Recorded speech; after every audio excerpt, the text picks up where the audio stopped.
untuk MBL, persamaan yang penting itu ada dua. Yang pertama persamaan energi yang sudah aku bahas sebelumnya. Yang kedua adalah persamaan momentum sudut. Nah, momentum sudut ini apa? Momentum sudut ini sebenarnya adalah, ibaratnya adalah momentum, tapi di benda melingkar. Nah, momentum, rumusnya adalah massa dikalikan dengan kecepatan. Kan? Nah, kalau momentum sudut, massa dikalikan kecepatan, tapi dikalikan juga dengan R.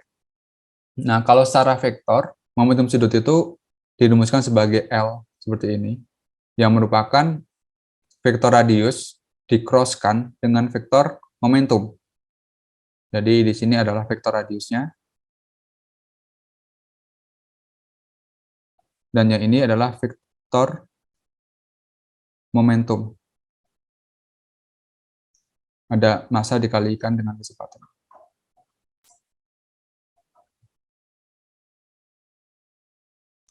Massa dikalikan dengan kecepatan. Kalau kita sudah belajar vektor, suatu cross product itu hasilnya adalah tegak lurus antar dua vektor ini.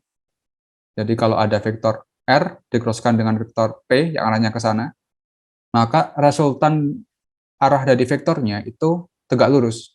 Dan kalau di gambar ini, arah vektor momentum sudut itu searah dengan atas ini. Ini arah vektor momentum sudut. Jadi ya kayak gini ya. Ini L momentum sudut, yang ini vektor R-nya arahnya ke sana kan. Dan arah vektor P-nya ke sana. Bisa juga kita nyatakan sebagai momen inersia dikalikan dengan kecepatan sudut. Ini analog dengan momentum yang biasa. Momentum biasa kan P sama dengan M dikalikan dengan kecepatan. P ini analog dengan momentum sudut, dan massa itu analog dengan momen inersia. Kecepatan analog dengan kecepatan sudut. Dan arahnya kecepatan sudut itu sama dengan momentum sudut. Ini kaidah tangan kanan.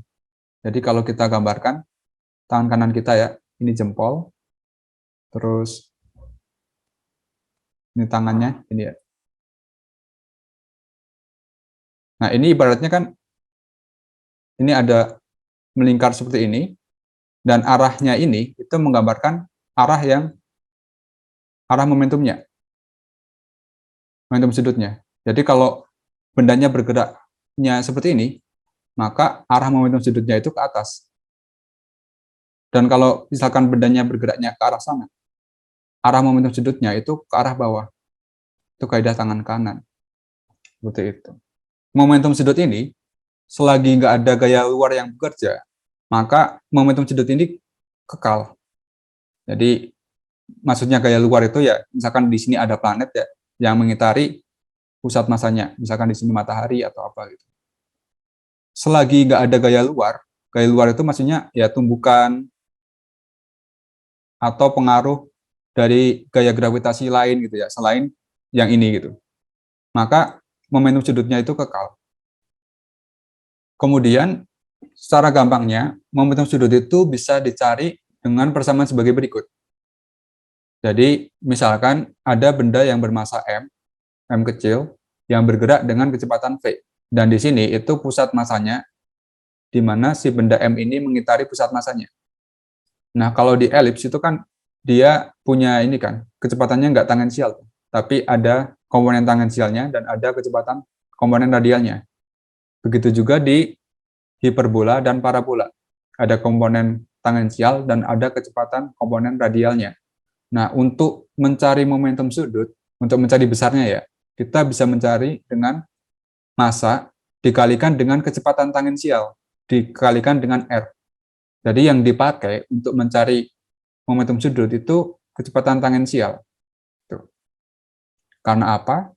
Ya, karena untuk mencari besarnya, kan L itu dari persamaan sebelumnya adalah R cross dengan P kan, atau R cross dengan kecepatan dikalikan dengan massa kan. Dan kalau kita mau mencari besarnya L, maka kalau pakai rumus yang kita pelajari di vektor, kita akan peroleh mv kali R di sini ada sin theta, di mana theta ini adalah sudut antara vektor R dan vektor V. Sorry, theta berarti kalau di sini vektor R-nya kan yang ini kan, arah yang ini. Ini vektor R. Sedangkan vektor V-nya ke arah sana. Jadi sudutnya itu yang ini. Maka V sin theta-nya ini sama dengan massa dikalikan dengan R dikalikan dengan kecepatan tangensial. Gitu. Nah, ini juga ada hubungannya dengan hukum Kepler kedua. Jadi kalau di hukum Kepler kedua itu berbunyi suatu garis hayal yang menghubungkan matahari dengan planet menyapu luas juring yang sama dengan waktu yang sama. Misalkan kita ambil gambar yang ini ya, juring yang ini misalkan. Nah, juring yang ini, kalau sudutnya yang ini kecil, d-theta-nya kecil, maka kita bisa dekatin bentuk yang ini itu jadi bentuk segitiga. Di bentuk segitiga seperti gambar yang di bawah ini. Kemudian kalau di segitiga, kita bisa mencari areanya ya. Kalau misalkan ada segitiga, ini misalkan sudutnya theta, ini sisi A, sisi B, sama sisi C, maka area segitiga itu adalah setengah kali A kali C sin theta. Dan ada sifat lagi bahwa kalau theta itu kecil, theta itu sudut ya, maka berlaku hubungan sin theta itu mendekati tan theta, mendekati theta dalam radian. Nah, dari fakta ini, maka luas area itu yang ini ya, yang juring ini kan bisa dianggap juga sebagai R. Berarti setengah kali R sin delta theta, atau d theta yang ini. Dan sin d theta itu, karena tetanya kecil, maka kita bisa menuliskan jadi d theta aja. Jadi, dA itu sama dengan setengah R kuadrat d theta. Nah, kalau kita bagi dengan satuan waktu, maka dA per dt itu sama dengan setengah R kuadrat d theta per dt. Dan d theta per dt itu adalah kecepatan sudut. Nah, omega kali R tidak lain adalah kecepatan tangensial. Jadi, yang R kuadrat kali omega ini itu tidak lain adalah momentum sudut ya, per 2 kali M. Jadi, R kuadrat kali omega ini sama dengan L per M. Gitu. Nah, sehingga dA per dt itu sebenarnya adalah momentum sudut dibagi dengan 2M. Karena dA per dt-nya itu konstan, atau luas area persatuan waktunya itu konstan, maka si momentum sudutnya juga akan konstan. Nah, di sini sebenarnya hukum Kepler kedua itu menjelaskan tentang kekekalan momentum sudut. Nah, sekarang kita masuk ke studi kasus yang lingkaran. Kalau di lingkaran, momentum sudutnya itu bisa dirumuskan sebagai, untuk besarnya ya, bisa dirumuskan sebagai massa dikalikan dengan kecepatan dikalikan dengan R. Kenapa bisa langsung kayak gini? Karena di lingkaran, kecepatannya itu selalu kecepatan tangensial. Nggak ada komponen radialnya. Jadi yang ini, V-nya itu sama dengan kecepatan tangensialnya. Tangensial. Gitu. Makanya untuk yang lingkaran, momentum sudutnya itu bisa langsung L sama dengan M dikali V dikalikan dengan R. Atau bisa juga dinyatakan sebagai M dikalikan dengan omega dikalikan dengan R kuadrat. Kemudian untuk yang kasus elips, nah kalau yang elips ini, misalkan kita asumsikan saja yang massa benda besarnya itu jauh lebih besar daripada massa yang benda kecil, sehingga yang benda besar itu ada di titik fokusnya di sini ya. Kan asumsikan di sini, di M besarnya. Dan yang M kecilnya misalkan di sini. Nah, untuk kasus elips, momentum sudutnya itu massa dikalikan dengan kecepatan tangensial dikalikan dengan R. Tapi kalau di elips itu ada dua titik istimewa. Yang di sini ada perifokus dan di sini ada apfokus. Di mana pada perifokus ini kecepatannya itu adalah kecepatan tangensial. Dan yang di sini juga kecepatannya adalah kecepatan tangensial. Tidak ada komponen kecepatan radialnya.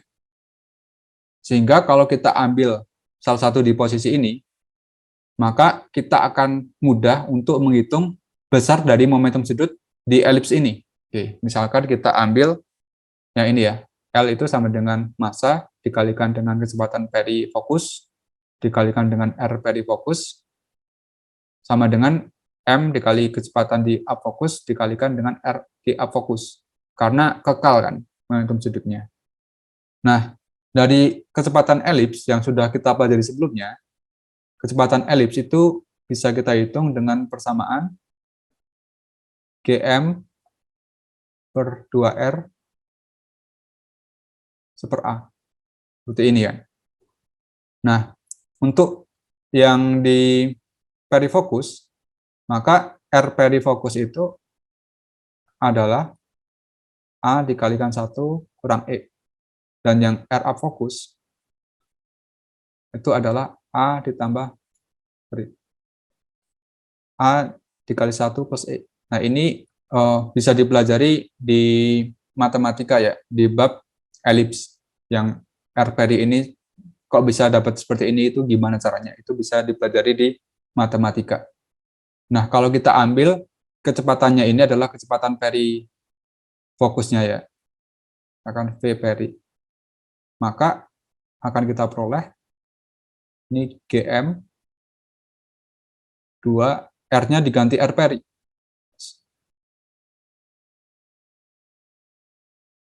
Dan akan kita bisa peroleh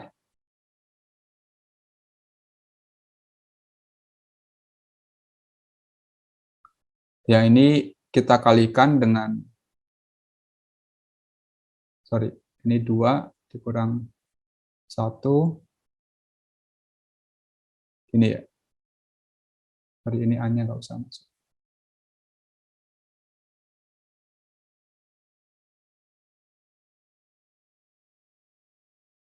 Dan akan kita peroleh V peri itu ya ini Gm 1 plus E A 1 minus E gitu. Dan ini sama dengan yang ini kan.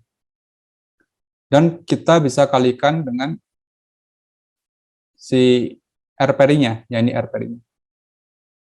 R peri ini V peri.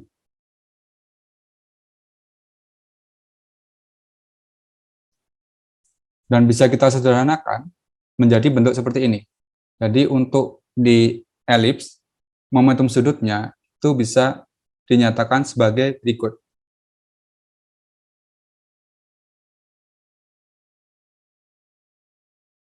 Nah, untuk yang di parabola, prinsipnya itu sama Mas ya, yaitu adalah massa dikalikan dengan kecepatan tangensial dikalikan dengan jaraknya. Jadi untuk menghitung momentum sudutnya, misalkan ada benda di sini dengan kecepatan ke sana kan. Kecepatan parabola itu sama dengan kecepatan lepas. Jadi untuk yang di sini, misalkan ini R, dan ini misalkan massanya M besar gitu ya di sini. Maka kecepatan di sini itu adalah kecepatan lepas 2Gm per R. Gitu. Nah, untuk mencari momentum sudutnya, ya kita harus pecah dulu yang ini. Jadi komponen yang tangensialnya. Kita harus cari yang V tangensialnya dulu. Yang V tangensial ini berapa? Baru bisa kita menghitung momentum sudutnya. Dan ingat lagi, momentum sudut itu kekal. Kalau nggak ada gaya luar yang bekerja. Jadi momentum sudut yang ada di sini, sama yang ada di sini itu sama nilainya. Tuh. Makanya nanti akan sangat berguna buat nyelesain persamaan atau permasalahan yang ada di mekanika benda langit. Kemudian untuk yang hiperbola itu juga sama. Prinsipnya itu adalah massa dikalikan dengan kecepatan tangensial dikalikan dengan jaraknya. Oke. Dan kalau di hiperbola itu ada garis asimtot. Ya ini ya. Ini adalah garis asimtot. Ini asimtot pertama, dan yang ini adalah asimtot kedua. Jadi untuk benda-benda yang mempunyai orbit hiperbola, pada jarak yang sangat jauh, bendanya itu akan hampir berimpit dengan garis asimtotnya. Kemudian setelah melewati ini, melewati jarak terdekatnya dengan benda yang ini, maka akan kembali lagi mendekat ke garis asimtotnya. Gitu. Jadi kita bisa gambarkan yang lebih simpelnya bahwa pada jarak yang sangat jauh, dia akan bergerak lurus gitu. Dan akan dibelokkan dengan sudut tertentu, sudut V. Dan setelah melewati ini, ya akan bergerak lurus lagi. Gitu. Bisa kita sederhanakan permasalahan seperti itu. Sudut V di sini itu sama dengan sudut yang di sini sih. Ini sama. Pada jarak yang sangat jauh di sini ya misalkan. Misalkan pada jarak yang sangat jauh itu kecepatannya kita tuliskan sebagai V tak hingga.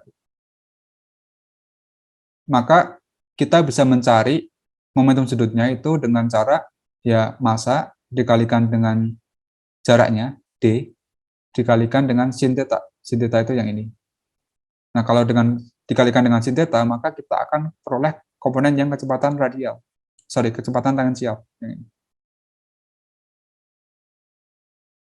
V tak hingga sin theta itu adalah kecepatan tangensialnya. Vt itu adalah V tak hingga sin theta kalau dari gambar di sini.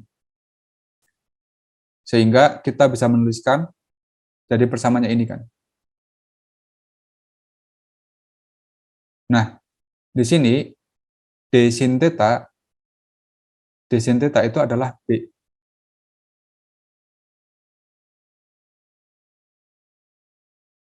Nah, B ini juga merupakan parameter dari hiperbola. Itu. B itu kalau di gambar ini berarti yang ini nilainya. Tapi sama juga panjangnya ini. Jadi B yang panjangnya ini sama dengan B yang panjangnya ini. Ini sama. Sama-sama B ini panjangnya. Itu.